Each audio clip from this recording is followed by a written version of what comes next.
Does it say live? Are we live? We are live, Tate. Welcome one and welcome all to the Fantasy Focus podcast. It's been over 3 long years, but finally the Fantasy Focus crew is back together. I'm Derek Tate. That's Ryan Levy. Down at the bottom of your screen, we're rocking the Bills hat. Matt Bucks, Bucky. Guys, it's been a long time. Way overdue. But Levy, how you doing, bro? It's been a long time. I haven't seen your face in a podcast capacity in over 3 years, man. It's been a while. I know it feels weird, man. I had to go to storage, dust off the old podcast equipment bag, make sure it still works. But here we are. Life is good. I feel good to be back on the mic with you guys. How you doing, Buck? I got to tell you, boys, about a harrowing story. But we'll get to that later in the show with what's bothering Buck. But I'll tell you, there's not much bothering me these days. Buffalo Bills are 3-0. Josh Allen is him. And there really isn't much better than a good, obviously domesticated life. I mean, look above me here. I have actual art on the walls instead of just hanging up flags of my teams, as well as various scarves of different Tottenham Hotspur varieties. So we've evolved in the last 3 years, and I'm proud to say I love you boys, and it's good to be back. Yeah, Buck, I was going to say, for those of you that have, tuning in that have not seen us in a while or, followed me on social media or anything of that nature while I've been at Pro Football Network or any of my other ventures, let's go ahead and get you caught up over the last 3 years since the last time the three of us, the trio, have been able to record. I am 38 years old. I have 2 kids, and I live in a condo down in Virginia. But anyway, oh man, I missed that. I've been able to record with you guys and bring out the old Matt Foley motivational speaker on camera. But hey, so if you guys are just now joining us, though, but go ahead. We're doing a live stream right now. So that means we're here to take all of your fantasy football questions. Ask me anything. Ask Levy anything. Ask Buck how many Busch Lights he's had since the last time we recorded. My over-under is probably at like 1,200 since the last time the three of us got a chance to record. But hit us with That's all low, Derek. That's pretty damn low. Those are rookie Miller's numbers now, bud. It's Miller's now. Okay. Oh. See, that's also changed over the last 3 years. Last time I checked, it was Busch Lights for old Matty B, but Bucky's decided to change it up a bit. But speaking of change, there's a lot of change going on in the fantasy football landscape through the first 3 weeks, right? So, guys, we got to figure out some of these hot starts for some of these players, right? VIP access. Are they guys that are now must starts? Bucky, I'm going to start with you. I'm going to throw a name out there. You're going to tell me, is this guy a certified superstar or not? And then, Levy, you can sound off on it. Malik Neighbors. So Malik Neighbors has 37 targets through the first 3 games. He is on pace for 210 targets on the year, 23 receptions, 271 yards, 3 touchdowns. He is the wide receiver #1 overall in fantasy football. Bucky, is he a must start at this point? Is he a certified superstar, allowed VIP access or not? Certified superstar. There's no question. I do think the current situation in New York is playing to his advantage with the fact that they will be coming from behind the majority of these games coming up. I love that in a #1 receiver, especially a rookie, especially one where they don't have much to offer aside from Neighbors in that offense stack. And I got to say, the kid's a superstar, and he's making the plays. He's earning his paycheck. And again, the situation is just so tantalizing in terms of when you draft a wide receiver, is this going to be a situation where they sit on the ball, or is this going to be a situation where they have no choice but to throw the ball? They're going to throw the ball because they have no choice. They have nothing outside of Malik Neighbors at this juncture. I think it's a home run out of the park, all-star fit for him right there, right now. Wad, what are your thoughts on Malik Neighbors? Because I remember talking to you entering some of your rookie drafts. Who do I like of this receiver trio? Is it, Marvin Harrison Jr.? Is it Malik Neighbors? Is it Rome Odunze? I still think they're all great, and they've also had their moments in the first 3 weeks. But Malik Neighbors seems like the feature player in that Brian Daboll offensive scheme, along with Mike Kafka, Grandpappy Kafka, dialing it up for Malik Neighbors early, often, and always there in New York. Do you expect this type of volume to sustain, or do you think that defenses are going to find a way to try to limit his impact on games moving forward? Yeah, I got to tell you, Tate. Well, anyone out there that's listening, before I, tip my hat to you, Derek. But you boys know, if you recall, target hogs is my thing, and I love a target hog. I heard on XM radio. I still listen to Fantasy XM radio So do all I. the time. All the time, dude. I just love it. I think his I target keep share is my like subscription. 60%. Yes, same. Yeah, His target yeah. share is like 60%. And you Yeah. mentioned 37 targets through 3 weeks. It doesn't get any better than that. I'm excited about it, but I have to tip my hat to you, Derek, because I am heavily invested in this guy solely based on how hard you sold me on him in the offseason. So things are looking good in Dynasty, in redraft especially. Well, not especially. Got him in Dynasty, great. But redraft leagues, I think he's going to continue to produce at a high level, and I'm excited about it. I guess naturally my biggest concern is Danny Dumps, as I would say, right? Like, he's still not good. So I call him the dump truck. yeah. But it doesn't even matter. He's being force-fed targets. He's going to produce fantasy numbers. So yes, I'm all in. And he's fun as hell to watch, Derek. Like, give me your thoughts on just, I know how much film analysis you do. I don't think he's a film guy. I think he's just a game breaker. So when I was scouting him during the pre-draft process, right, the first thing that jumps off the tape is he just moves different. Like, no matter what that 4.35 says, he plays faster than that. But his ball skills, although I didn't think that he was elite as a contested catch guy in college, because he was just dusting and creating all kinds of separation, and then his yards after catch creation ability was off the charts. There at LSU playing alongside Brian Thomas Jr., but this man can just go up and snatch the ball away from you. If you're attached to his hip, it doesn't matter. You just throw it in his zip code. Neighbors has a chance to come down with it. But when it comes to what he's doing on the NFL level, they're moving him all over the formation. What really gets me excited, Buck, is that they weren't just using him as like within a certain role, right? Like, they're not just lining him up at Z or at X outside and asking him to win on go routes or posts or comebacks, just on the vertical plane. They're moving him in the slot. They're making him a movable weapon that they're able to utilize him on all three levels of the football field.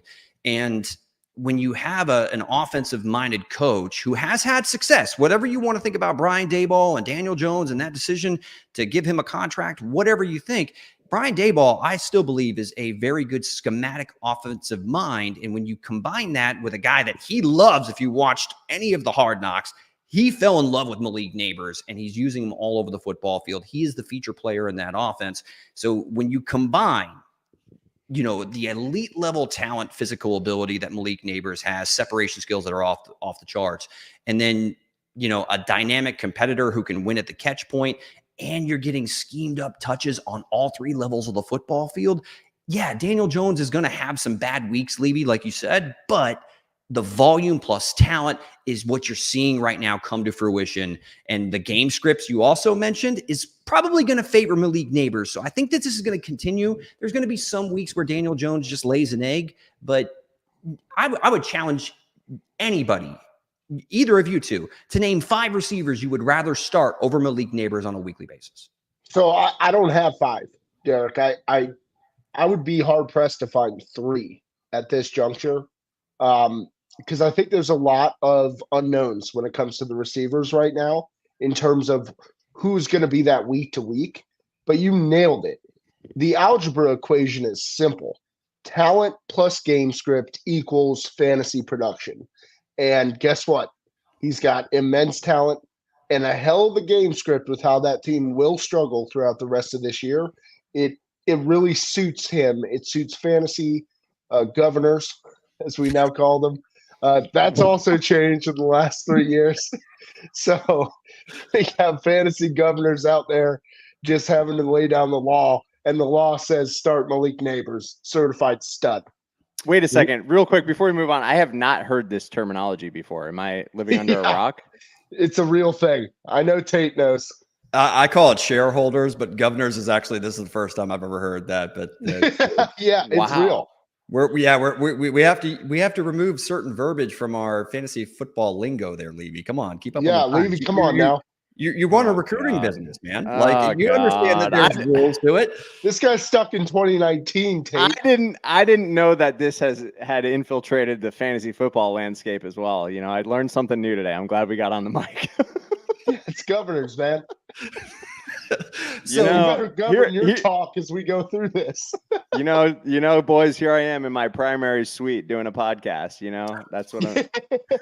You have a sauna in the background, like you're doing something right. I've got a fantasy football trophy that I won back in 2017 on my mantle.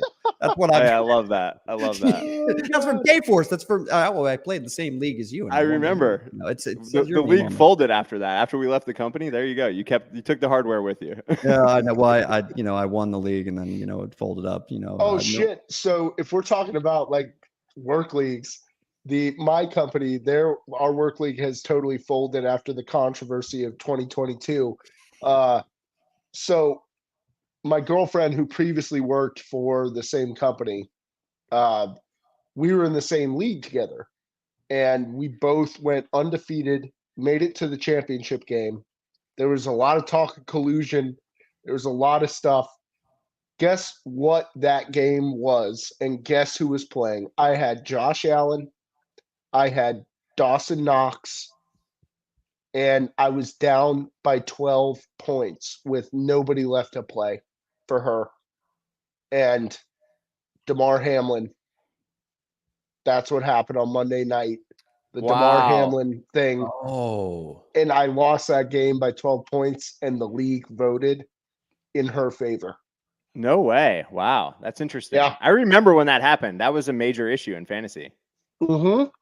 Yeah, we missed that one, boys. We weren't recording back then, but Jesus.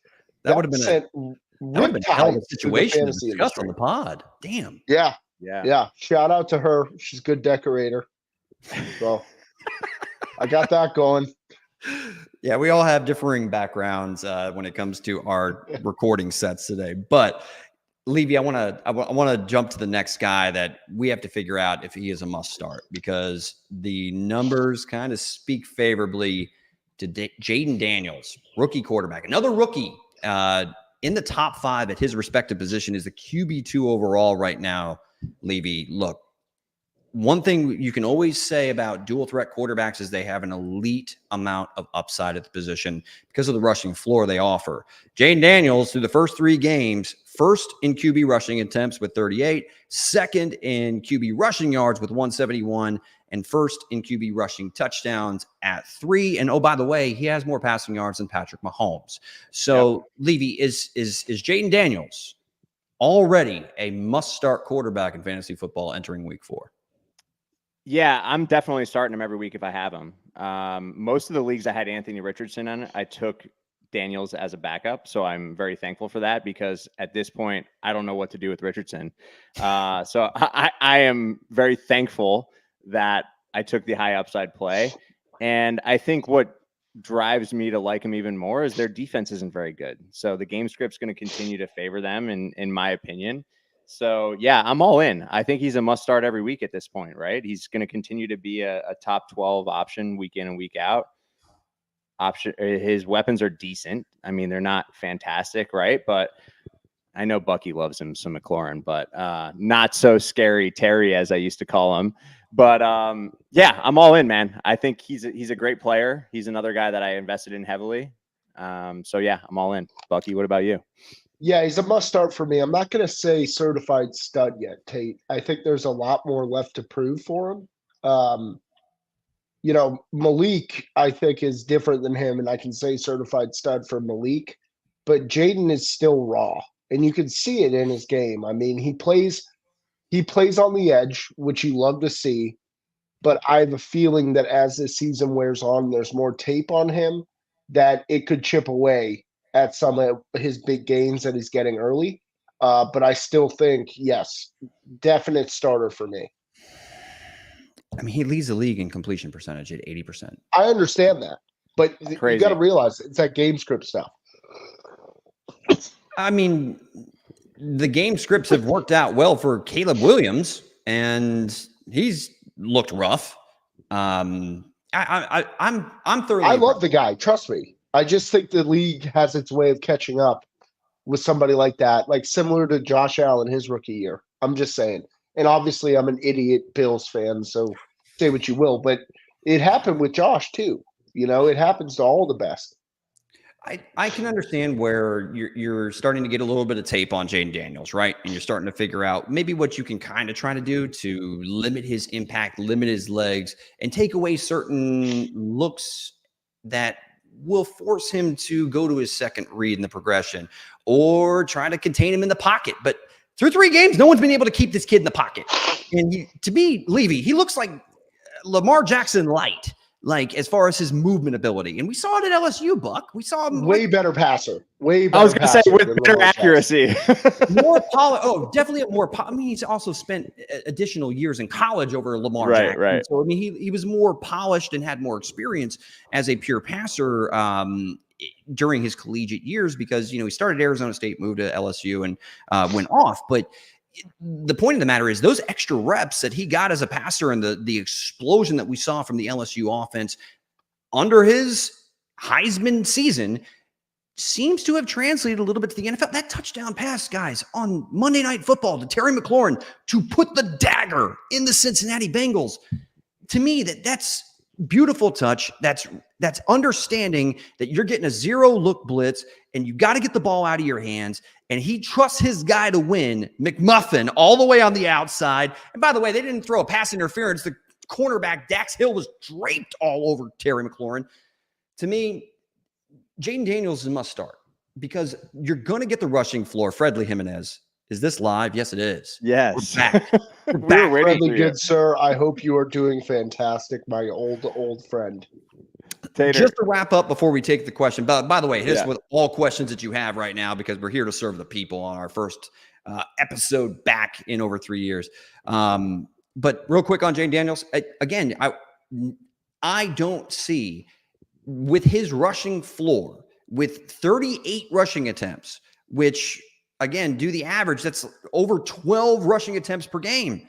He's giving you probably 50 yards on the ground, and he's averaged a rushing touchdown per game. If this kid gets better through the air, Buck, there's the argument that he could get better.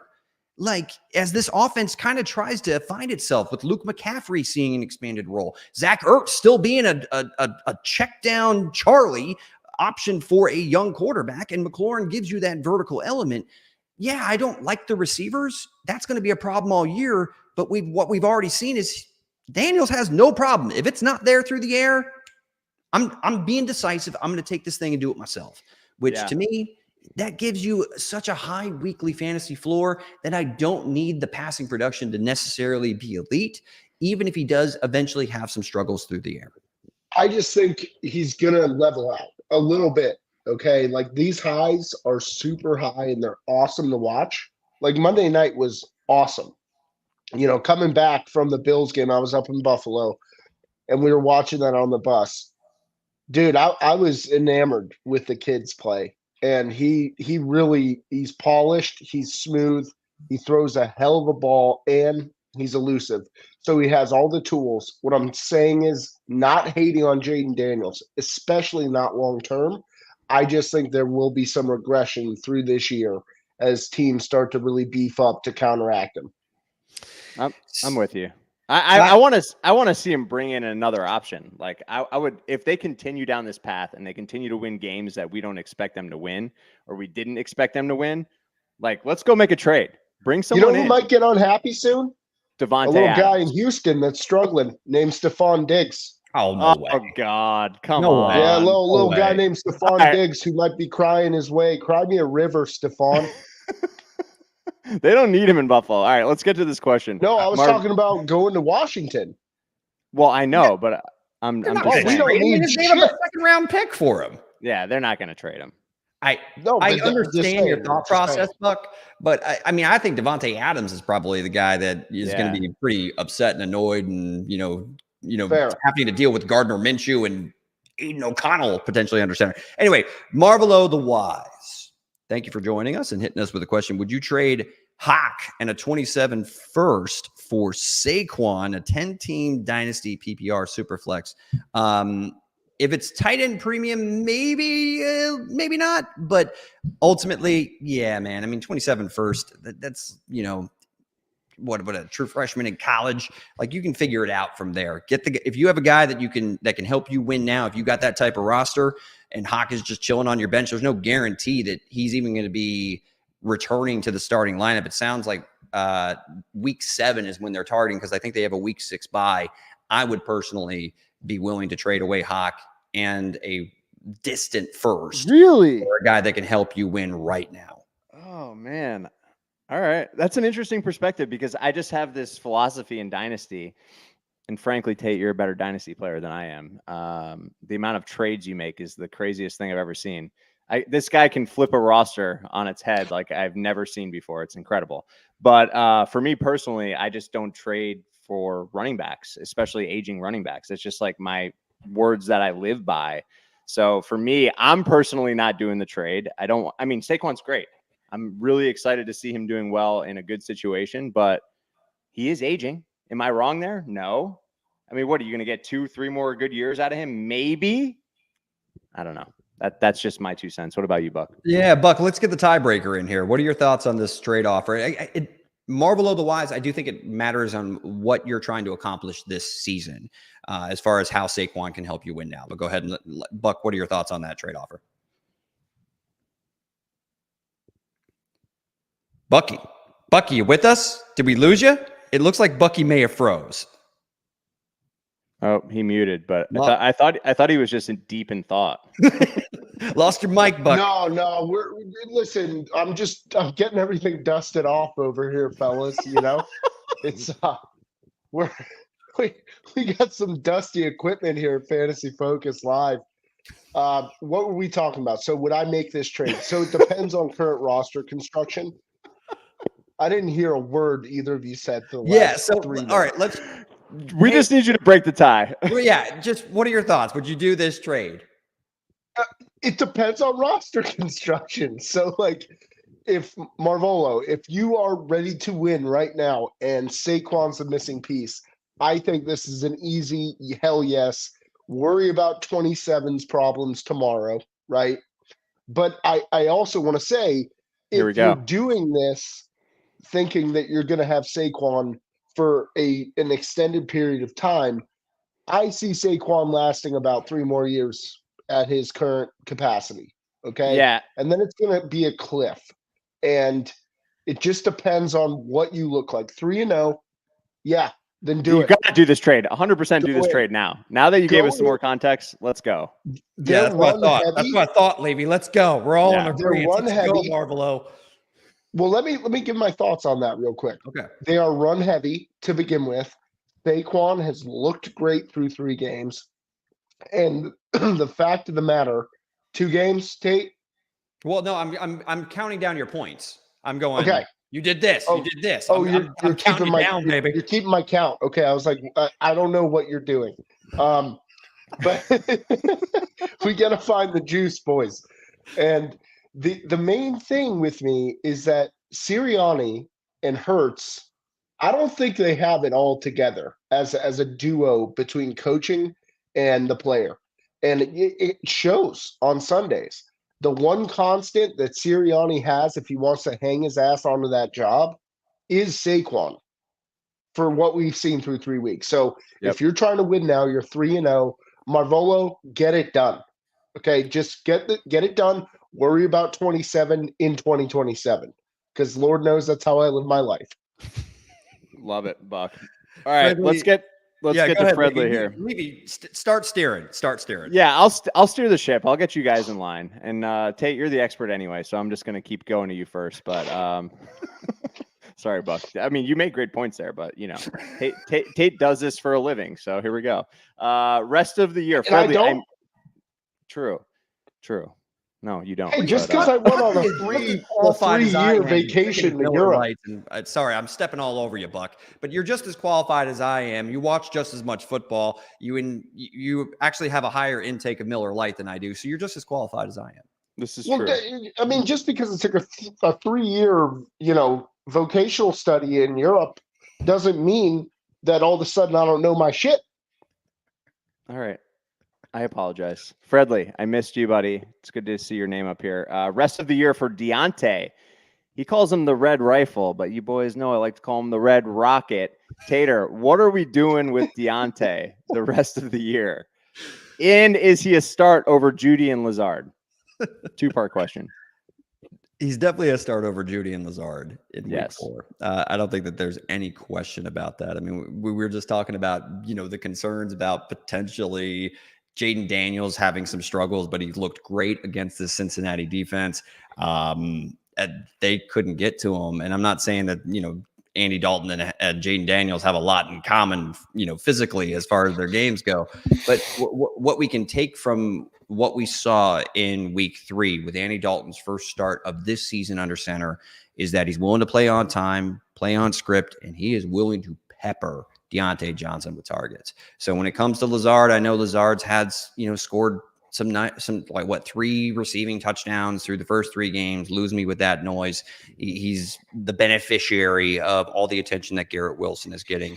Deontay Johnson is the focal point of this passing attack. We even saw Adam Thielen pick up an injury against the Raiders on that touchdown reception. So I'm not expecting 8 for 122 and a score from Deontay, but can he give me, 7 for 77 and potentially 1 in the end zone this week? I think his chances are much greater than the other 2 options you listed. So yes, I do think Deontay is in that wide receiver 2 conversation moving forward with Dalton under center. Love that. Buck, any additional thoughts there? No, I agree with Tate. He summed it up well. He is the professional here. Oh boy, I'm never gonna hear the end of that one. Fredley, personally, I'm going Deontay over Judy and Lazard all season. So that's just me. Man, I gave up on Jerry Judy. Just not for me. A long time ago. Ago. Yep. All right. RGQ, welcome. Pittman and Ford for Shakir and Terry. He said, I think he said he's trying to move on from Pittman. If he can't get both, who would you rather have? He says that a little bit down the line here. I'd rather have Khalil Shakir without hesitation. No offense to Terry McLaurin. I think McLaurin's a great football player, and I do think he's going to have splash games like he had against Cincinnati Bengals when him and Daniels are able to connect on some of those deep vertical shots. But what we're not seeing from Terry McLaurin is he's not getting touches and looks near the line of scrimmage, anywhere in the short to intermediate range of the game. Jaden Daniels trying to throw bombs to him, and McLaurin can pay off on some of those, but you're just going to see a lot of volatility. What have we seen from Khalil Shakir, Bucky?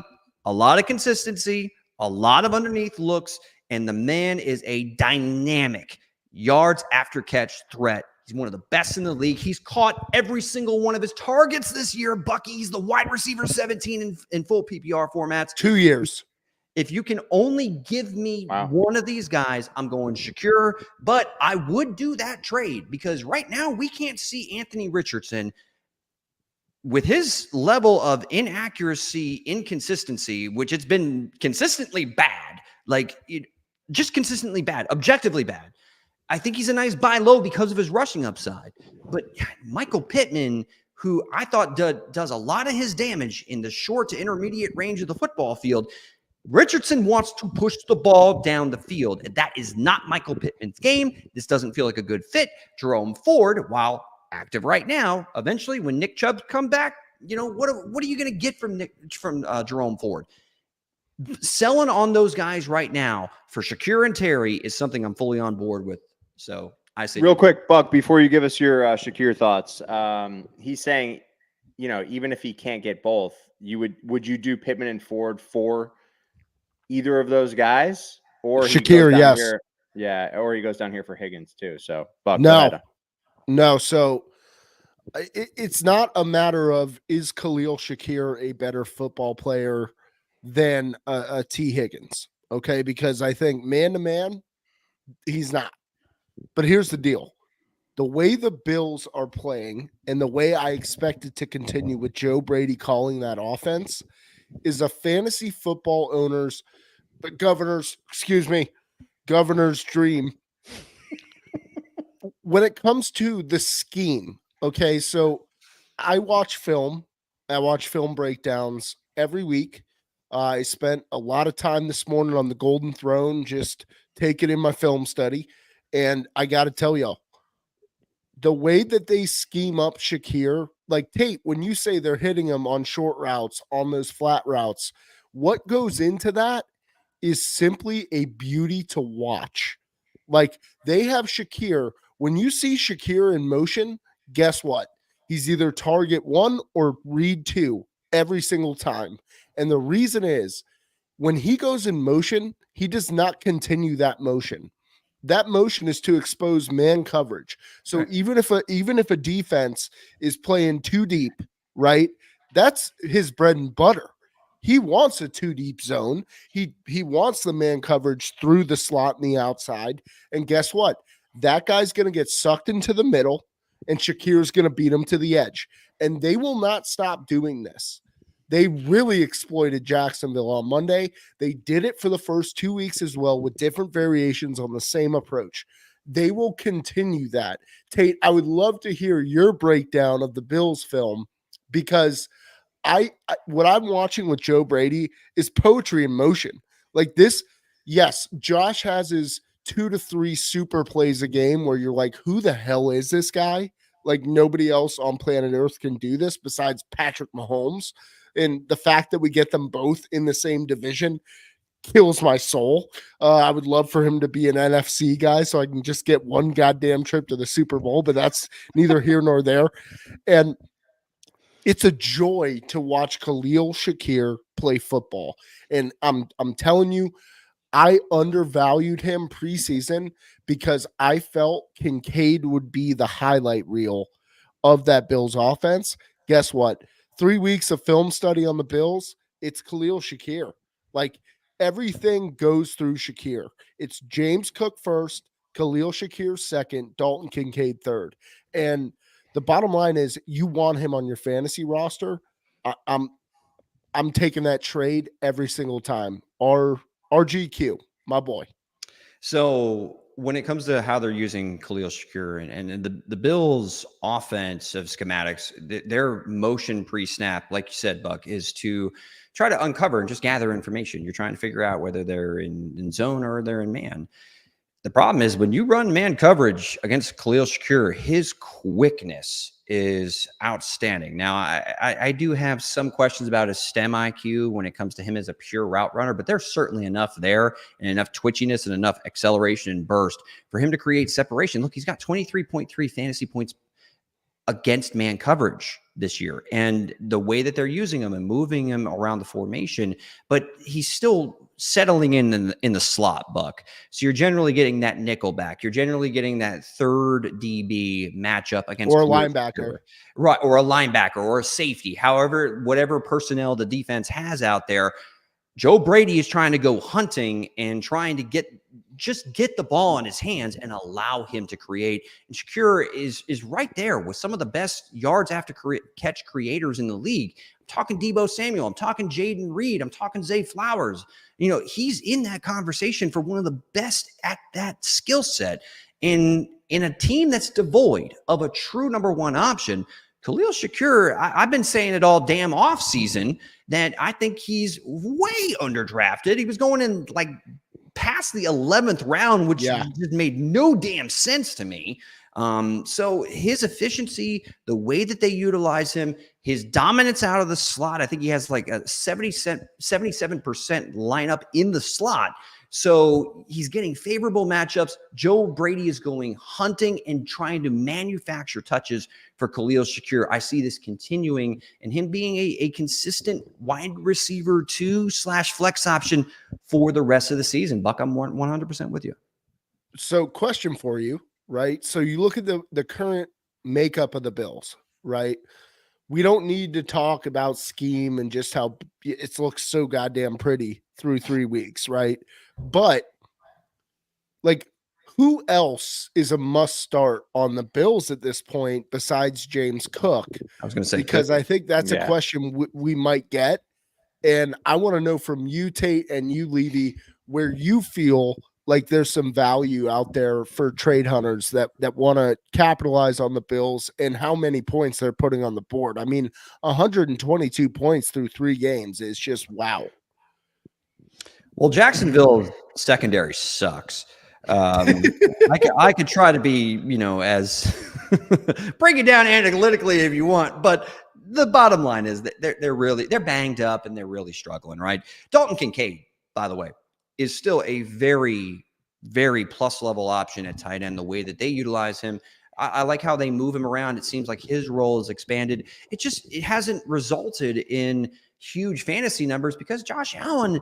Bucky, one of the things that you've watched with Josh Allen, we've all watched, is he can put the ball in harm's way. He's not doing that this year. He's getting the ball out of his hands. Like and a lot of that has to do with schematics, but it also has to do with Josh just protecting the football. I think we're seeing a lot of how special Allen is as a quarterback because a lot of people had concerns about Patrick Mahomes a couple years ago when Tyreek Hill was traded to the Miami Dolphins. And guess what?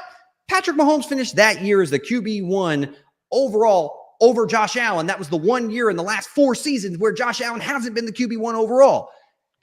Great players tend to figure it out no matter what the ingredients are. The play caller is certainly doing him favors, but Josh Allen, like you already said, and like a lot of the kids like to say nowadays, is him. He's that dude. And I think that the main cogs, Bucky, outside of Allen and James Cook, are Khalil Shakir and are Dalton Kincaid. I'm not getting cute with Mac Hollins or Marquez Valdez-Scantling. And I'm really concerned about Keon Coleman. If I had invested like 7th round draft capital in Keon Coleman, I would trade his ass right now if I could, because he was barely on the football field. And he got suspended. So clarification, they suspended him for the first half. The Bills did. He was late to team meetings. He was late. So he was out almost the entirety of the first half, aside from the touchdown. I think he had 3 snaps first half. Yeah. One quick point on that. To me, like if I'm looking at this offense as a whole, I'd probably take a stab at Coleman. Maybe it's just because I'm an FSU guy, but as a buy low, come on, he's going to get better as the season goes on. It's Joshy Allen. I don't know, dude. I'll be honest. He lacks the separation, and it shows on tape. I know, Tate, you've probably watched the tape as well. He doesn't get separation well at all. And that's a problem when they're trying to run this freewheeling offense where Josh has easy reads. It's just, he's never the first option. And when he is, he doesn't have the separation. It's gone. Right. That was a problem with him at Florida State, Levy. It's not the physical tools. Like he's obviously, he looks like he's a Greek god. Like, as far as how his body and his prototype build is, his contested catch ability is outstanding.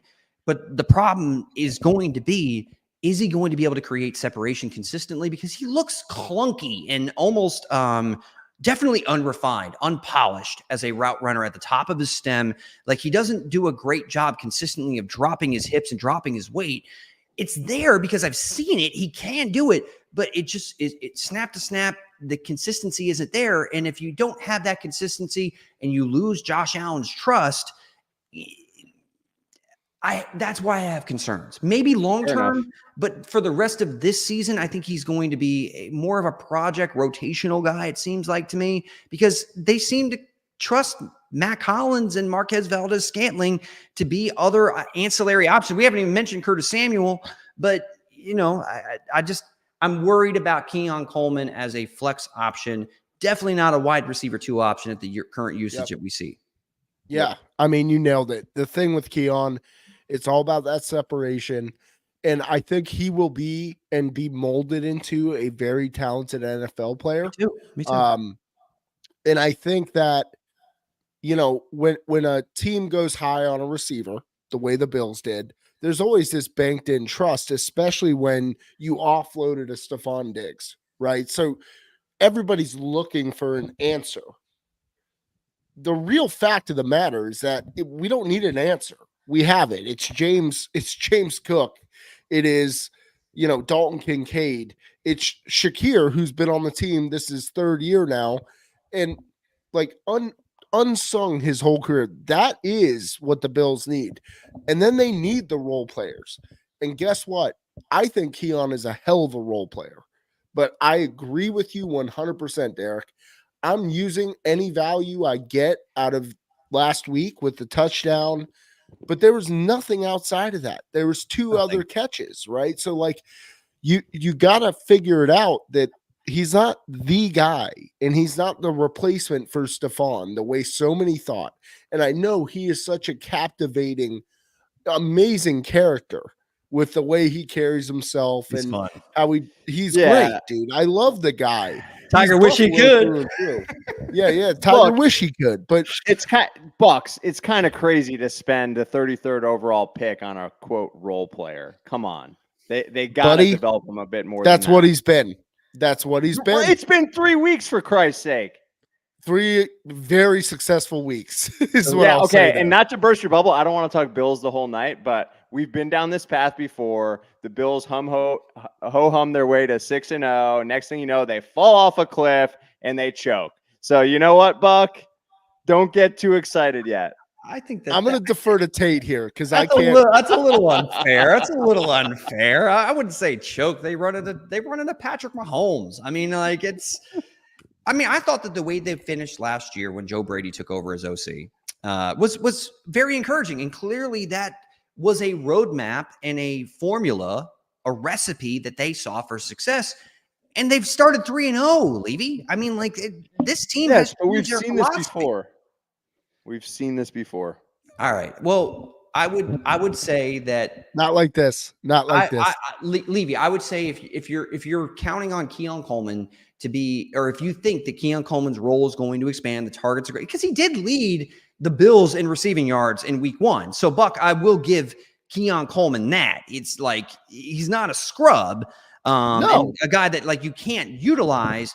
It's just, is the down-to-down consistency there enough, Levy, that you're going to dude, there's probably 40 receivers I can name that I would have. You would be hard pressed to say, I want to start Keon Coleman over these guys. Trust me, to put my money where my mouth is, I am not starting him in a single league, and I still play in 10 leagues. So. And I love Keon Coleman. I think he has all the talent in the world. It's just not there yet. It's just not there yet. It's not fully baked. I'm just not giving up yet. That's all I'm saying. I'm not giving up. I'm not either. I'm just stating the realities. Give up on him yet? Come on. I'm with you. I'm stating the realities of the present. Okay. And the reality of the present is that Keon or no Keon, Josh is going to cook. And I think Keon needs to go ahead and just, really start refining his separation. And when he does that, we'll start to see more of a Terrell Owens type, in my opinion. More of a big-bodied, more of a big-bodied just prancer who is well and far away from his peers. But we're not there. Yeah, T.O. Tate, look at me. No way. No, I don't see it. I don't see T.O. I see a T.O. best receiver of all time. You lost me. I see a T.O. Tate. You lost me there. All right. Speaking of giving up on players, this is a guy that I was somewhat high on in terms of his value this offseason. Why? Just because of the value where he's being drafted. Because last year down the stretch, he did a lot of big things for me because I picked him up as a free agent and he had some big games. So Zamir White, I don't own a single share of him this year. Tate, can you drop him? Yeah, you can. What is he bringing you right now? Nothing. In all seriousness, I mean, is he a pass catching option? Does he give you a PPR floor? No. Is he getting the goal line carries definitively? No. Alexander Madison scored a 1 yard or a goal line touchdown last week. And is the Raiders offense a dominant enough unit up front to where you can expect him to be a highly efficient back? No. So no. What the hell are we doing here? yes, you can drop Samir White. I mean, like, I'm disappointed because I'm not cheering against him. It's just you were hoping that he'd be like Ramondre Stevenson, Right. like a dominant, touch A banger. volume play on a bad football team. No offense to the Raiders. I'm not cheering against them, but that's what you were hoping for, right? And he's splitting work with Alexander Madison. Like, we've seen it for 3 weeks now. And Alexander Madison isn't great. It's not going to get any better. Like, what the hell? Like, I mean, if he's splitting work with Alexander Madison for 3 straight games, then come on. It's time to say, yeah, you can cut bait with him if you need to. Fair enough. His touches are there as a flex, right? Like, he gets 10 touches a game. He does, Tate. He does. But he ain't doing shit with them. I would explore options, and that's what I was going to say. It boils down to, like, listen, you're going to get 38 touches through the first and net 4 yards total, and that includes his catches. Mm-hmm. It's just not going to work, dude. And 3.2 yards on 32 carries is not efficient enough for me to say, yes, those 10 carries he's going to get will net me 50 yards and a touchdown, get me over the double-digit line. That's a good flex play. I'm not there with him. Yes, I would explore what options you have on the waiver. Can you let us know, RGQ, what options you're potentially considering dropping him for? Because that would give us a better answer, and I could give you a definitive answer. In that. That was Fredley with the Zabir. Fredley. Fredley, you too. Fredley, say whatever you want in the comment section, man. I love you and I miss you. I love that. I love that man. Fredley's that dude, man. He is him. Yeah. So for those that are first timers and even long timers, Fredley has been a fan of the program for quite a long time and actually flew from Puerto Rico to Tampa to watch us live and meet us back when in our heyday, I like to call it 2018. And that was really heartwarming. And I just want to say that's my friend in this chat. So I love that man. Yes. Much love, Fredley. All right. I'm going to butcher this name, boys. But I obviously know who he is because I play fantasy football, but I believe it is pronounced Yosivas. Yoshivas. Come on. Yoshivas, man. Yoshivas. You don't know the Basque accent, and it shows. All right, Tate, give us your thoughts on Yosivas. So I think that he's filling the Tyler Boyd role. It's clear, whatever your thoughts are about Jermaine Burton, because Jermaine Burton had all the talent in the world as far as on tape from his time at Alabama. He's not getting enough work. It's clear that when Jamar Chase and T. Higgins are on the football field, like they were in week number 3, that Yoshivas is the preferred option. And to be fair, Yoshivas he's seen a crazy amount of work out of the slot, which is where Tyler Boyd did most of his work last year. So he is that ancillary third option. And when Joe Burrow is cooking, we've seen that third option be a guy that is a flex consideration type of player. Now, the touchdowns, RGQ, like that's volatile. You're never going to know. I mean, like T. Higgins, the play before Yoshivas scored his touchdown, if Joe Burrow throws a better pass, like T. Higgins scores, and we're not talking about him as a buy low option in week 3. But the point of the matter is Yoshivas is on the field. Joe Burrow and the Cincinnati Bengals are going to have to dig themselves out of an 0-3 hole to start the season, which means the fact that we saw some great things from Joe Burrow and the passing attack, Jamar Chase, it's going to open it up for other people. I think he's a competent third option in the offense, but he's an option in deeper PPR leagues, but I'm not lose me with that noise where I'm pushing him into like the top 25, top 30 conversation. He's a flex guy. That's fine, but he's on the field, which matters for a Joe Burrow offense. Buck, any additional thoughts there? No additional thoughts. Same. I have him as a flex option there. All right, let's go to Buck first on this one. What are your thoughts on Jalen Tolbert? He's outperforming Brandon Cooks at the moment. Ooh-wee. I mean, when you look at that, it's easy for you to just say, okay, start the hot hand, right? I like Cooks long term compared to Jalen Tolbert. I'll leave it there. All right. So Jalen Tolbert's run 110 routes. He's on the field. And if he's out playing Brandon Cooks in an offense that can't run the football, they can't stop the run on the defensive side of the football, I think that Dak Prescott's going to have to throw the ball a lot to keep this team competitive. I do think Jalen Tolbert is an intriguing player. I'm not going to sit here and say that he's the bona fide number 2 because Jake Ferguson actually had a really nice week at tight end. But as a third option, we saw what Brandon Cooks was as the third option. If Cookie has, lost a step or, if he's cooked. He's cooked. As the kids say, he's cooked. I do think Jalen Tolbert is worth an ad. I do think he's worth a roster spot. In deeper PPR leagues, I think he's worth a look, but let's not get over our skis here a little bit. Let's add him and wait to see if this continues, if this trend continues. He's run 110 targets. That's 2 fewer than Malik Neighbors. Routes. 110 right? routes. Yep. Routes. 110 routes. You said targets, and I was like, "Damn!" I know.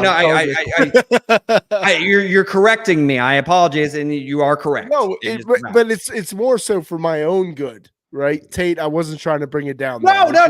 Look. It's like, wait, did this dude really get 110 targets? No, Buck and I'm adding them right now. Wait, I got you, bud. He didn't know what he's talking about. No. Correct, 110 routes, which is I can't believe that he's ran 2 fewer routes than Malik Neighbors. That's nuts. Yeah. Love it. All right, here's an interesting one. I mentioned this guy earlier. Any chance, Tate, we see Joe Flacco this year? I feel like he would immediately improve the Indy offense. AR is not a QB. He barely scratched 50% completion. So Anthony Richardson is the QB 14 in fantasy football right now.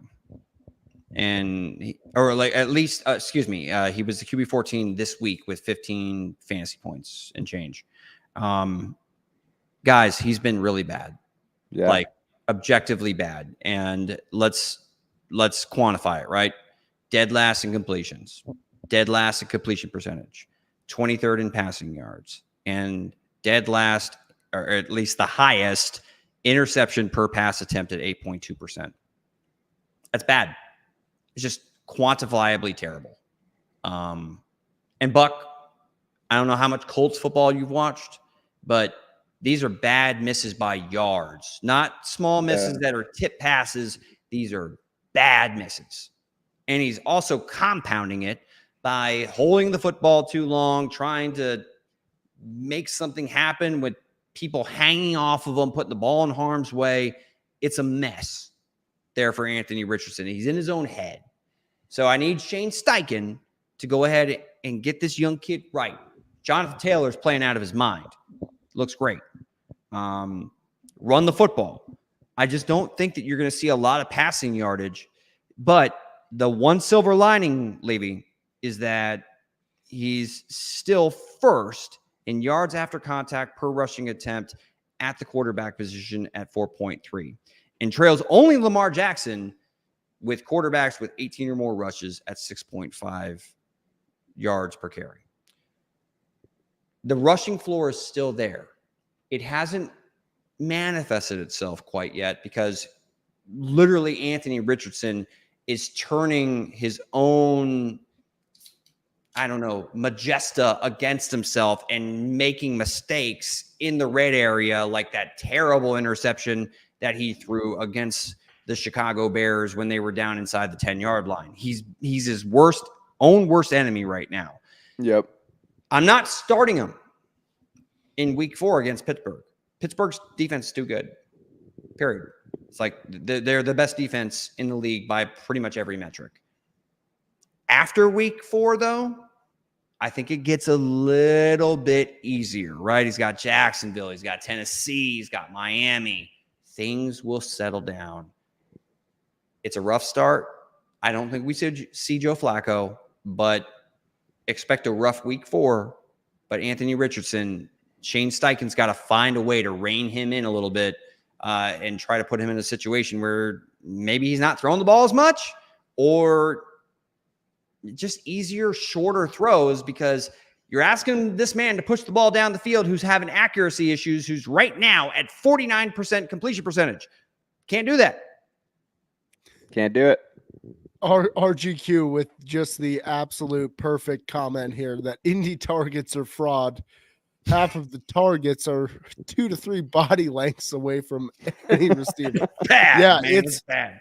It's bad. And the thing is, we knew coming out of college that he was not a polished product as far as the pass game is concerned. He's a dynamic athlete, even at the NFL level, right? He's shown his toughness, and I think he will come good, but it will take time, similar to what happened with, and I always do it, but Josh, right? Like Josh in year 1, year 2, and let's just call this year 1 for AR, right? Because he only played 3 games last year? Right. 4, yeah. 4, yeah. So, this is still year 1 for him. And in college, it's one thing. And he struggled to throw the ball in college, even against weaker opponents, right? He loves the deep ball. But look at their receiver core. Who's going deep? Alec Pierce is actually off to a really nice start. Dude, Alec Pierce is a stud. He's having a really nice start to the season. But, I mean, Adonai Mitchell is also like a guy that could, but I get what you're saying. But they're not there. The whole team is not there on a maturity level, right? And if you derail AR now, you will lose him for the rest of his Colts career. You will. So the bottom line is he can win you a football game, regardless of his ability to throw for 65%, which is the clip that you aim for, right? Regardless of that, he can win you a football game. And Steichen will time and time again look down his roster and say, look, Flacco's a good option if and when he gets hurt. That's Yeah. I was going to say, I don't think we see Flacco unless there's an injury here. There's no way. There's no way. You would derail him. You would derail him completely. And I'm sorry, you're in the middle of that rebuild. Rebuild it. And if he's going to come good, he's going to come good with the win behind his sails, right? So the bottom line is, my answer to the question is no. I don't think Flacco plays this year because it would be too damning. And it would, I mean, I can speak for myself. I wouldn't be a happy camper, right? If 40-year-old Joe Flacco steps in and I'm if like, he gets Bryce Young, I'm a freak. I mean, Bryce Young just got benched for Andy Dalton. Like, that's tough. That's tough. But Andy Dalton balled out, which makes it look even worse. I know. But Anthony Richardson has dude. Can we talk the Rocket? Can we talk the Rocket real quick? I love the Rocket. We talked Rocket. We already talked the Red Rocket. Wait, is it Red Rifle or Red Rocket? Yes. It's Red Rocket. It's not. Yes, it's like which one is? It's Rocket. Wait. Oh, it's the Rocket for sure. It's the Rocket for me, dog. Levy and I have been Rocket for me, dog, for years. Yeah, absolutely. I will never call him the Red Rifle. That just sounds terrible. Never. Wake up, Tate. The breakfast taters are real good and crispy this morning, bud. All right, Rams House wants a quick analysis of his dynasty team. Okay. Half-point PPR for tight end super flex. What does that mean? Full point PPR for tight ends. So it's a 12-team start 10. Lineup is Allen, Burrow, Kyron, Brian Robinson, Lamb, Sun God. Amon-Ra St. Brown. Thank you. You need to brush up on your. Dude, I do not know nicknames. It's terrible. Fergie, Puka, DK, Higgins. He said he traded his first and second in 25. Is there any? Pull that one back up so I see it front and center. Yep. All right. So he just wants to know if any moves you think he needs to make with this roster. Okay. So in a 10-team league, you've got two very good quarterbacks. I think they're both top 10 options moving forward too. It's Josh. Let's be honest. Yeah. Well, Josh Allen's QB1 moving forward. But that's a hell of a stack. I'll say that. So Kyron has been on fire. So Kyron Williams, everybody wanted to make a huge ass deal that, Kyron Williams is listed as the starting punt returner for did you not see how much Sean McVay used his ass last year? He averaged more touches per game than Christian McCaffrey. I get Blake Corum's a nice player, but what we saw Kyron Williams do last year, and maybe this is a Tater rant, but I couldn't freaking stand that you're saying that Kyron Williams is going to lose touches, a significant amount of work to Blake Corum because, he's, didn't have a good combine. Kiss my ass. Blake Corum is a nice player. He's a nice player, but he's a backup complimentary guy to Kyron Williams, who averaged over 5 yards per carry, to Kyron Williams, who was excellent on a per touch basis last year. Bullshit. I'm sorry. I couldn't stand that. So Kyron Williams is awesome. Levy, I'm looking at this right now. I'm also looking at Brian Robinson. Brian Robinson looks really good. Looks really good as a running back too. I like it. Amon-Ra St. Brown, he's that dude. Wide receiver 1, you're good. CeeDee Lamb, that dude, you're good. In a 10-team league, you're looking really good. I think Jake Ferguson, with the fact of a devoid wide receiver 2 role when it comes to Brandon Cooks, Jalen Tolbert, Kevontae Turpin, whoever the hell you want to throw into the conversation, Ferguson is the number 2 there, and he's going to have a really nice floor. Puka Nacua, DK Higgins, oh my God. This team is stacked. So Tate, we didn't talk obviously last year. Sorry, Levy. But Ferguson was a revelation last year. It was great. Right? Dude, Fergie, I love the Fergie, by the way, there, Rams house. Yes. The Fergie, I love Fergie. First off, shout out Fergie and her work. Very charitable person, as well as just a hell of a musician. But Jake Fergie, also my boy. And dude, I look at your roster, and I gotta say, aside from maybe beefing up and trading one of a Puka, DK, or Higgins for a running back and getting more depth there, yeah, I that's the only weak spot you have, right? So it's more of a question of injury rather than a question of strength of your immense roster, because it looks good. I think a Franklin move is something that you might be able to pivot on. See what you can get with an RB2, RB3 type, not with just Franklin. You're going to have to package that up. But I think you need a little more when it comes to the running back position. The problem is, in an IDP league, it's hard to get a competent running back for any IDP player. I agree. Buck, I agree. Move on. Zach Bain, or Zach Bond, excuse me, having a really nice start to the year. And Devin White is literally on the bench for Nakobe Dean and Zach Bond. I love Nick Cross, by the way.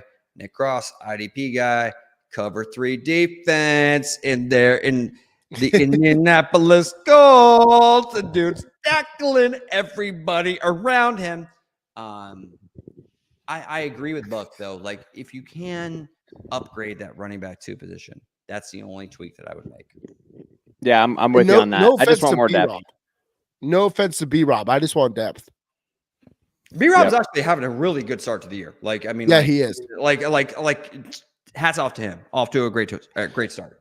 All right, Bob, dude, I'm going to come back to you in a second because this question's faster. Which tight end would you be most willing to deal? Kelsey, Kittle, or Goddard? Buck, you first. Well, I see BG, and I'm hoping that's our boy B Griff. Shout out B Griff if that's you out there, pal. I still love you, BG, if it's not Brian Griffon. I love you, BG. Yeah. What am I saying? You don't have to be BG, but you're BG for me. I'm going to go with dude, I gotta say it. The injuries for Kittle have been very unsettling. It's definitely Yeah, him. that's BG. That's It's my him. boy. Yeah, he's been a long time. I love that. It is dude. him. BG is Um, him. BG is him. Yeah, I love that. That was his acknowledgement. Is go bird. Like, yeah, we Yes. knew. That's it. I love that. It's Kittle and the injuries are killing me, man. Kelsey, I'm not so worried about. I think he'll come good. I think that, when you live through the Eras tour, the way that Kelsey has had to live through the Eras tour and going on stage. Tate doesn't know what that is. No, Tate has no idea, dude. He's been in his computer football lab for like months. He hasn't stepped out in the sun and it shows. So it's like, it's Kittle, dude. Kittle concerns me with the injuries. Kelsey will come good. Goddard is on fire. I'm dropping Kittle. I'm trying to make a move to get Kittle off my roster. No way. Not me. Why? I'm a no on Kittle too. I'm not getting rid of Kittle. No, hell no. Because Okay, riddle Deebo me this: Samuel's the hurt. injuries, Tate. Okay. It's been a problem for 3 years, dude. Okay. I understand that George Kittle has a tendency to get hurt. And if that's your reasoning, that's fine. We're choosing between three, options here that I think can all be successful. I get it. I'm saying that Kittle has the most upside as a fantasy number one option because all respect to Travis Kelce. He does not look fast. He doesn't. Like The Eras tour, dude. he does not look spry. He doesn't look like he's creating separation. I shouldn't say that because he did create separation on some routes. Like there's still the deceptiveness, but he's not a threat after the catch. Like when he gets the ball in his hands, he's not a weapon. Like he's just not right now. Did he show up out of shape? I don't give a shnikes what it is, but he's not that guy right now. Like he's not. And Kittle is, dude. Kittle is still all about ball. And when we've seen him on the football field, dude is a dynamo when he's got the ball in his hands. And right now, Brandon Ayuk ain't right. Deebo Samuel is hurt. I don't expect Juwan Jennings to do what he did in week 3. This offense needs a number one. Kittle can be it. Now, Goddard, great week. No dismissing that. And I've always thought and believed in Goddard, but is Devontae Smith going to miss a game because of a concussion? A lot of people come back from a concussion within 1 week. And 2, A.J. Brown's coming back. Like, eventually, he's probably going to be the third option again.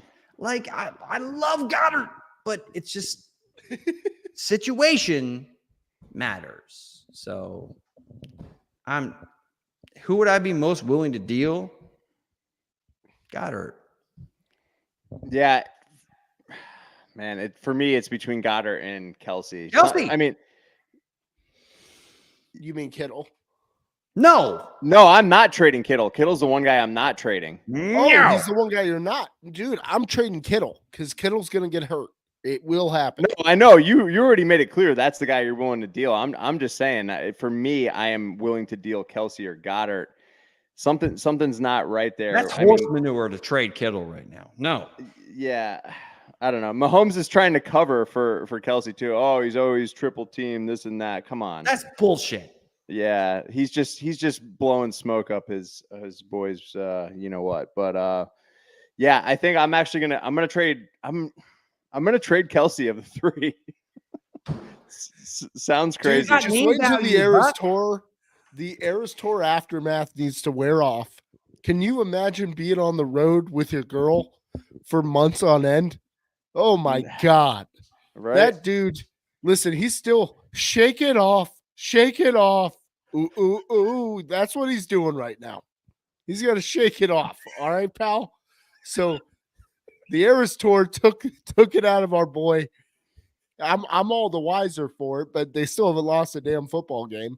and that dude's not going anywhere because when it's crunch time with Pat Mahomes, it's Kelsey, and it's always been Kelsey, and that will not change. I'm not trading Travis Kelsey, despite a really rough start where he's looked quite pedestrian. Fair. He'll show up when it matters most. So, Tate, what's your Again, final answer? Touring with a girl. I mean, My final answer is I'm willing to deal. Goddard. The reason being, again, we all gave a different answer. I expect A.J. Brown and Devontae Smith to come back. There is a path for Kelsey because Isaiah Pacheco's injury, guys, like that could force Patrick Mahomes to have to throw the ball more.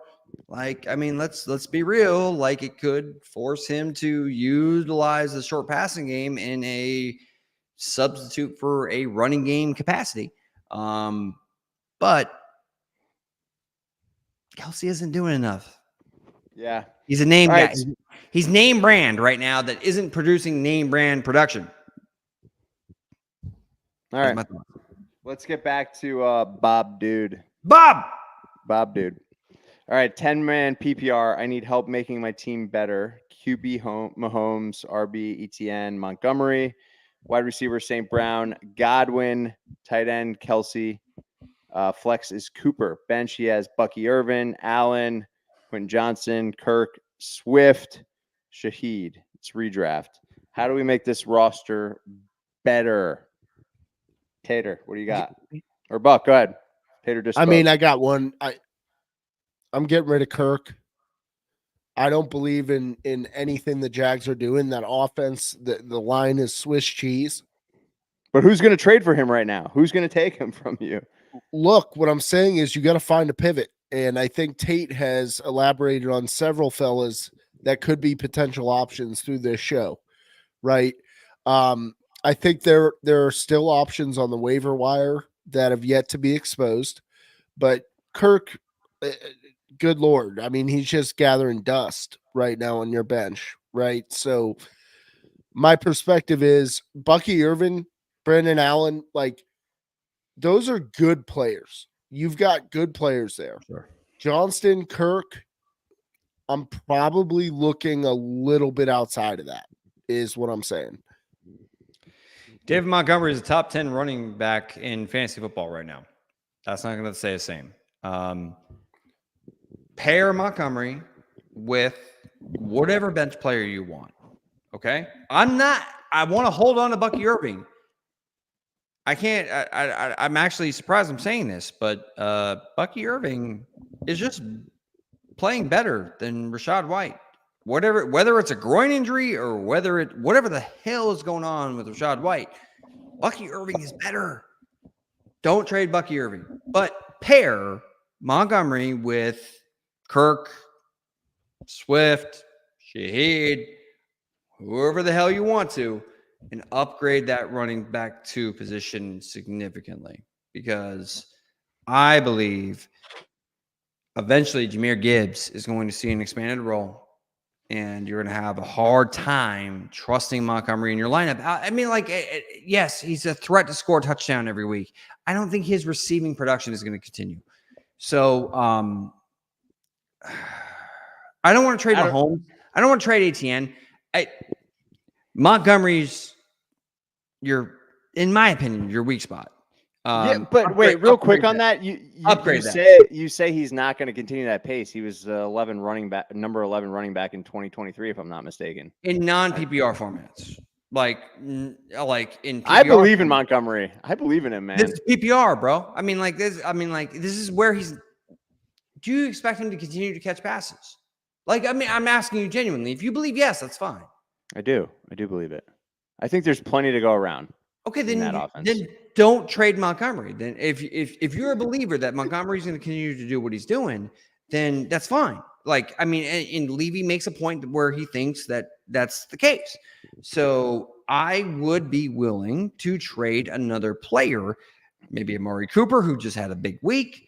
Braylon Allen, by the way, is holy crap, has been what a revelation. Very involved and very good. I'm not a believer, but I would be willing to move some of your bench pieces and try to upgrade another position if you don't want to get rid of Montgomery. It's a strong bench for sure. Running back is your spot. Target a running back. Target a running back in whatever way you can. Buck, to your earlier point on the Jags offense and Kirk, like I'm trading ETN. Like I don't want anything to do with that offense right now. I'll say this. They stink. Their O-line is terrible, which sets up very poorly for a starting running back in your fantasy lineup. Yep. They're bad. It's the worst O-line in the league, Tate, and I don't think it's close. Yeah, it's one of. Bucky, I'm with you. They're bad. The Bills embarrass them on all fronts. We don't need to talk about Bills. We're not a Bills podcast. But you wish we were. God damn it, I do. Yeah. So my opinion on it, just look, the Jags offensive line you can't trust. Can't trust. No. Tank Bigsby is going to have a role, which is going to limit, in my opinion, Travis Etienne's ceiling on a weekly basis. Etienne's probably a running back 2 for the rest of the year. No offense to him. He's a good player, but the overall numbers suggest that he's just not going to see enough opportunities, man. And the efficiency isn't there because the offensive line sucks. So, I mean, like, I would get off via ETN if you can.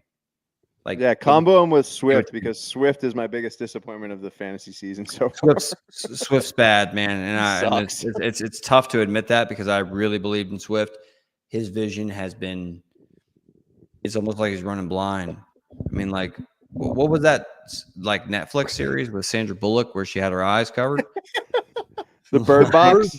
Bird Box, dude. It's been like mofo is Bird Box right now. Like, it's bad, dude. Like, Roshan Johnson to me is the best option out of that backfield because he at least runs north and south.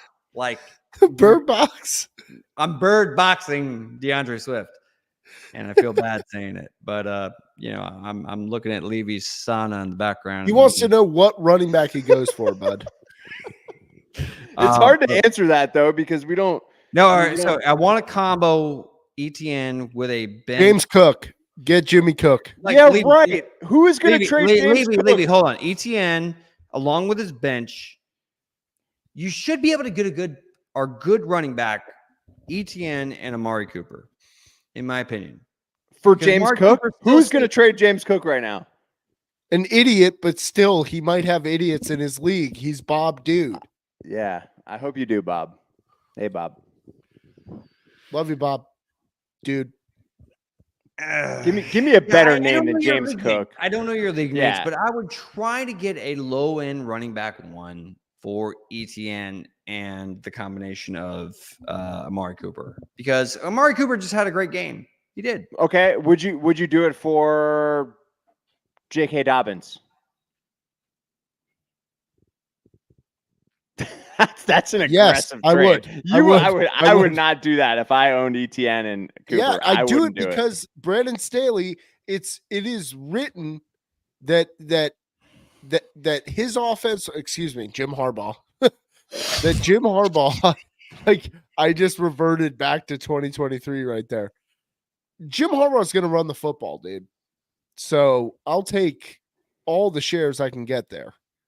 So ETN is a good buy low, Levy, in my opinion, right now. Okay. Because he had a bad week. Oh. But you just bashed the offensive line and all that, and then you're like, you're going to go buy low? Come on. Hear me. I'm listening. Go ahead. May I finish my point? I'm sorry. He had a bad overall fantasy week. He less than 10 fantasy points. But he is the running back 1 there because when things get competitive and when they have to throw, like Dobbins is going to stay on the field. 3 straight weeks, he has seen more than 55% of the snaps, which is what you want for Dobbins. And Dobbins is the clearly more explosive option. Like, Dobbins is averaging 7 yards per carry guys. And Edwards is less than 3 yards per carry. Like it's not even close. It's not even close. He's the number one option there in that backfield that wants to run the football. It's Dobbins, clearly. So you would do the trade if that trade I just proposed? Yeah. Okay, I love that. I All love right, Buck, and I love There's Lee. your name. I love you There's guys. there's your name, Bob. Thanks, Bob. Go for Dobbins. Get it done, Bob, dude. Let's go, Bob. Levy, All right, sign us Levy, off, we baby. got to send you off. It was a pleasure, but I hope we meet again soon, my friend. Yes. Are you guys staying on? Yeah, I'm staying.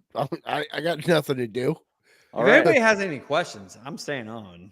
I mean, There you go. I'll stay on as long as anybody have questions because I love this. Well, we And- got to do what's bothering Buck. So Oh I my just- God, Levy, set us up. All right, Buck. So what's bothering you to finish us off?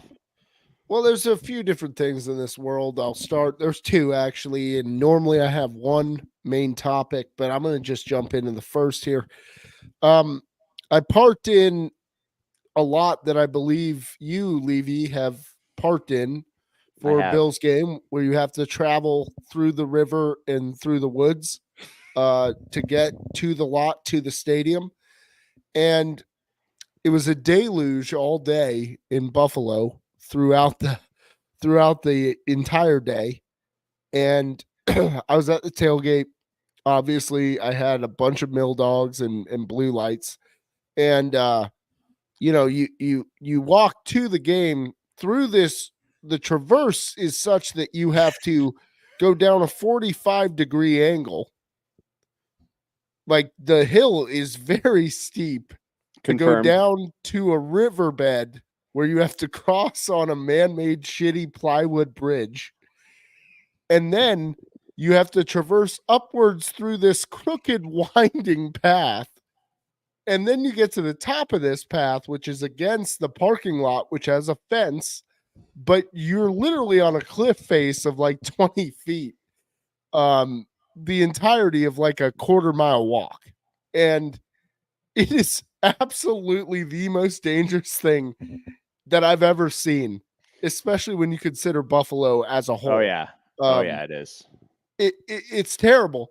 And I was walking to the game and I commented to my buddy, I said, if it keeps raining, this is going to be a problem for someone later, right? Like the rocks were starting to give out at 5 p.m. when we were walking in, right? And we come out of the game. I see my cousins that were at the tailgate, and I went and chatted with them. I lost my group. So I go back, and I'm like, fuck. Sorry. That's a bad curse word. Bad. YouTube, that's bad. It's okay. Shame on Buck. I was just like, shoot, man. This is not going to be fun. I'm by myself. The mass has already passed through that entire trail. I just got to be careful. So your boy Buck was extra careful, and he was gripping the fence and like doing everything right, just really taking it slow on that cliff face because there's no fence. There's nothing. There's no lights. There is nothing to protect humans on the this death trail of tears. Yeah, it's so bad. And you've done it at night too, Levy, right? Oh yeah, 100%. Oh, it's scary. absolutely horrendous. And factor in the rain, which you probably didn't have. It was so bad, and it was muddy. And I took a step, and then I was mid-step on my other foot. I stepped on a rock. The rock gave through into the mud, and I went down the cliff face. Not fun. I got a few artifacts from this trip, so hold on here. Artifact number one is this sweater, which you could probably see the mud and the crust that covers this thing. That was my fat ass all up and down this cliff face, hanging on for dear life to a tree root, which was itself losing traction because of my fat ass. It was 230 pounds of fury, just trying to forceful myself up, and there was no humans around, and I was just like, do I just let it go and slide down to either my death or my salvation? And all of a sudden, 2 Buffalo Angels showed up as I was hanging on, cliffhanger style. And these 2 angels just pulled up and they were like, dude, what are you doing on this cliff? And I was like, it's not good, boys. It's not good. Can you pull a man up? And these 2 Buffalo Angels, I don't know their names. I couldn't point their faces out of a lineup. But these 2 angels, they were big boys and they had work boots on. They went to work that night. They pulled me up and they literally, I mean, my knees, I'm not showing the audience my knees. They are bad. It's real bad. Like I am so bruised up from top to bottom of my entire body from hitting these rocks on the cliff face. Like it is, I'm lucky that I still have everything intact and I'm thankful for that. But dude, these guys just dragging me. Like, Levy, you've walked it. It's like a quarter mile. Oh, I know it. It's especially after some beverages. It's not safe. It's not safe at all. And I warn anybody in Buffalo, do not think a night game and walking that path is a safe venture. Even if it wasn't rainy, I still could have had problems. So like that was bad. But the main what's bothering Bucky is any thoughts on that subject before we get into the main one here? I got 2.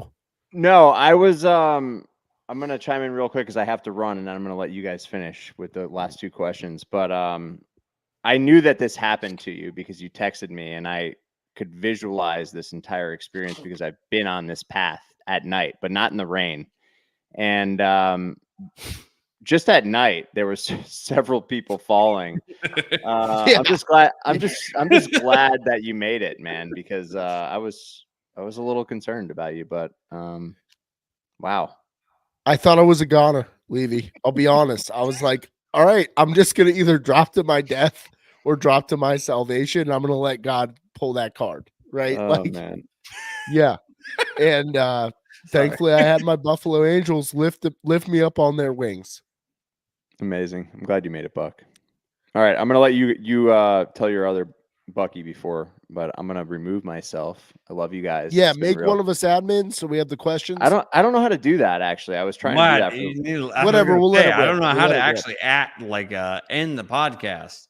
No. We're going to end it with the questions. Or just hopefully they keep flooding in. Levy, go ahead and figure it out. I'll Levy, just sign off. We're good. We don't need you. Bucky, let's I love you. Tackle Juan Lewis's question. Would y'all trade DJ Moore and Stevenson for Jordan Mason and Brian Thomas? I have Justin Jefferson and Jamar Chase, by the way, and my only other running back is Achane. What are your thoughts? No.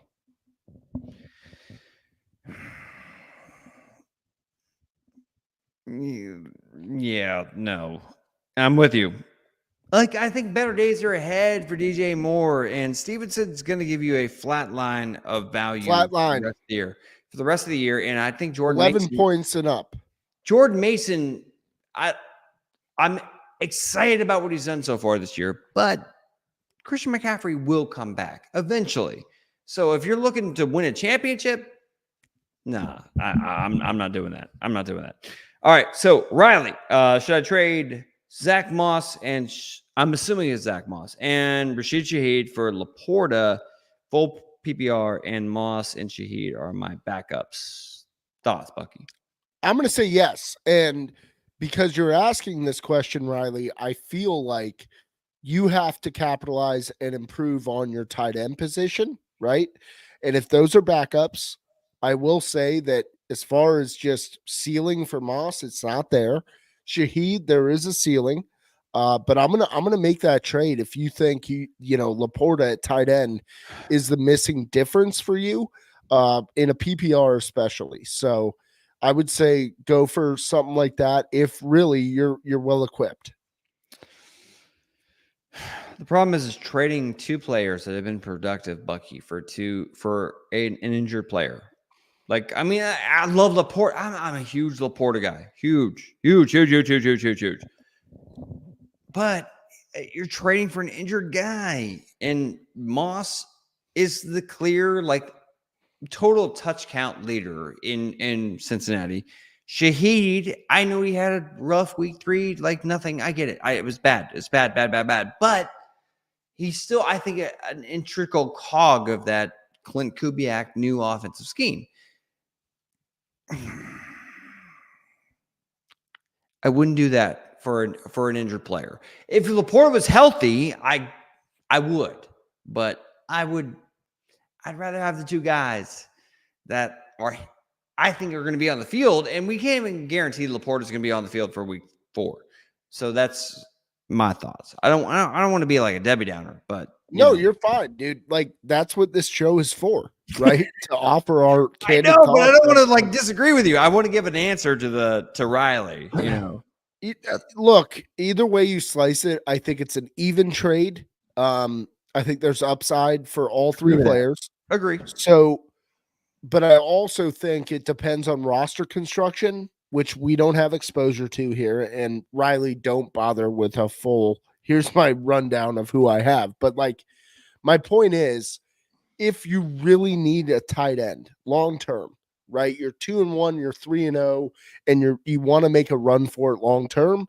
Laporta over Moss and Shaheed, I'm going to take that because 2 things. Number 1, shit is going to get shaken up in New Orleans. There's no doubt, right? Like they have been good, but I'm telling you, something is off there. Like something is off with Carr. Well, he did not look himself. Well, I mean, Kamara also missed practice. This, like, I think today. So I mean, something is off. Yeah. So I'm just concerned about it. Is all. And it was Shaheed, dude. Rashid Shaheed is like the absolute shit. I love that guy, but I'm just saying, if this is the final domino that you need to take control of your league, go for it.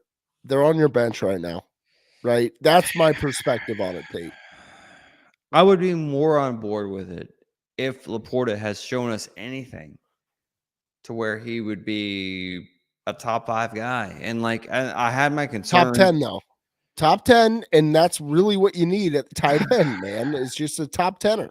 Could you not target with players like Shaheed and players like Moss another top 10 tight end though? Like, could you not offer someone who has Brock Bowers? Maybe he's a Lions fan, Riley. Yeah, he's 3-0, most points in the league.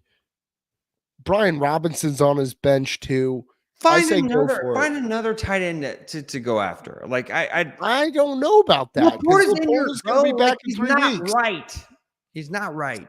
Going to be back to health in 3 weeks, Tate. This guy is 3-0. He's a stud fantasy governor. He's a stud fantasy governor. I'm going to say green light, get it done. Now back to what's bothering me, Tate. So good. That's what this show's all about, right? So the other I'm kidding. Taco Bell prices. Oh, what the hell has happened at Taco Bell? Can we talk about this? Is this okay on this pod for us to vent about Taco Bell? Because Taco Bell, my entire childhood, my entire high school years, my entire college life, my immediate post-college life, Taco Bell was there, man. You know, Taco Bell was there with 69, 79-cent tacos. You had a double-decker taco that was 99 cents. You would have all sorts of wonderful items. Cheesy Gordita Crunch was $2.50. And that was when I was really breaking the budget. I went to Taco Bell the other day because the lady wanted it. And I pull up to this place, and I got to tell you something. Things have changed. And people talk about the world changing around us all the time. But I have to say this. What Taco Bell has done is highway robbery. A taco is $2. Oh, a simple taco. Damn, really? Yes, it's $1.99. And a cheesy Gordita Crunch is $5.99. A side nacho is $2.50. By the time I got out of this place, Derek, I spent $38. And I bought food for two people. Two people. $38 at Taco Bell. It is a blasphemous occasion when I have to sit here and take something that I lived with my entire life as the absolute standby when I needed a quick, cheap meal that also fulfilled all of my nutritional needs, because they really do that there. It's meat, it's cheese, it's produce, okay? And they're going to throw it on that damn tortilla, and I'm going to eat it. Now, here's the problem. They're not the only ones. You got Wendy's, where everything's an arm and a leg. You can't get any value meal for less than $12 now. You can't. Like, you really freaking can't. It's terrible. What is that, dude? Like, it's a burger, fries, and a drink, and it's like $11.50. It's probably like 14. It's 14. That's bad, man. Bad, dude, it's bad, real bad. bad. It's real bad. We got one from Sergio here. We can't display it because we abandoned the podcast. I would. So Sergio, I can't put your question up on the screen. I don't have those type of responsibilities, but I'm getting offered Josh Allen, Smitty, and Deontay Johnson for Lamar and Bijan. Do I accept? So Bucky, I'm asking you, Josh Allen, Smitty, yes. I'm assuming Devontae Smith and Deontay Johnson for Lamar Jackson and Bijan Robinson. That's a yes. That's a heavy-handed yes. I agree because Lamar there Jackson, he is. Levy, he hears us, the shadow, the puppet master. the gap between Lamar and Josh Allen is not that huge, right? So I would go with that trade because you're getting all right. So we have somebody working the board. There we go. Sergio, I'm getting offered. All right. So I would go with Lamar and Bijan because Devontae Smith dealing with a concussion injury right now. Deontay Johnson, great week. I get it. But like 1 week with Andy Dalton, we'll see. And then Josh Allen.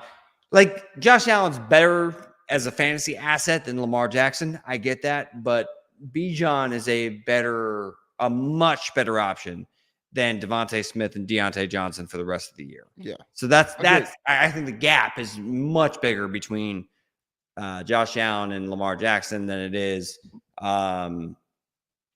between Bijan, Smitty, and Deontay. Yeah, exactly. Yeah. That's totally. my thought process. The thing is, the way that Josh has been cooking and Joe Brady has been cooking, I want all the steaks of Josh Allen that I can fit in my fat gullet, right? Like, that's what I want in my life. But all right. So Buck, I mean, is it? I'm asking because Josh Allen is great. Is there anybody else in that offense you want to 100% invest in? I think James Cook is safe, but Cook. Do you believe in is it Shakir? Is it Keon Coleman? Is it No, it's gonna change. It's gonna change every week. Like, nobody has topped 100 yards through 3 weeks, right? Like, you're not going to get the singular target share that someone like Stephon Diggs got. And a lot of that is just personality, team mesh, and the way that they're carrying themselves, which is next man up. And that's why they're not outside of Josh and James Cook. I don't feel like anybody's a consistent threat in terms of I can lean on them for double digits this week. That isn't where the Bills live right now, right? Like Kincaid, sure, certainly he can go off for 15. Shakir, he can go off for 20. But week to week, it's going to change, dude. He has hit 13 different receivers over the first 3 games. So, and he's not throwing it that much compared to years past. Correct. They have such a balance. So it isn't the feast or famine thing, but when it comes to feasting, Josh Allen is the guy that you sit at the table with, and that guy is eating, right? So, folks, that is our last of the questions. We've gone through what's bothering Buck. And Derek, I just want to say it has been a pleasure talking with you. I'm going to sign us out, but I'm going to turn to you first. I want you to know I missed you. And goddamn, it feels good to be back on the mic with you, my friend. Well, one, thank you, and the feeling is mutual, and I love you, buddy. It's been a fun. We're an hour and a half in. I didn't even know. It felt like 20 minutes. That's when we know we got it. It felt like 20 minutes, and felt like we haven't missed a beat. I love you, buddy. It's been a blast. I need one of your high-tech mics. You got like all sorts of lights and gizmos over there. What's going on? Dude, let me get one of them high-tech mics. But folks, hey, everybody that tuned in, we really appreciate the questions. We will be back next week.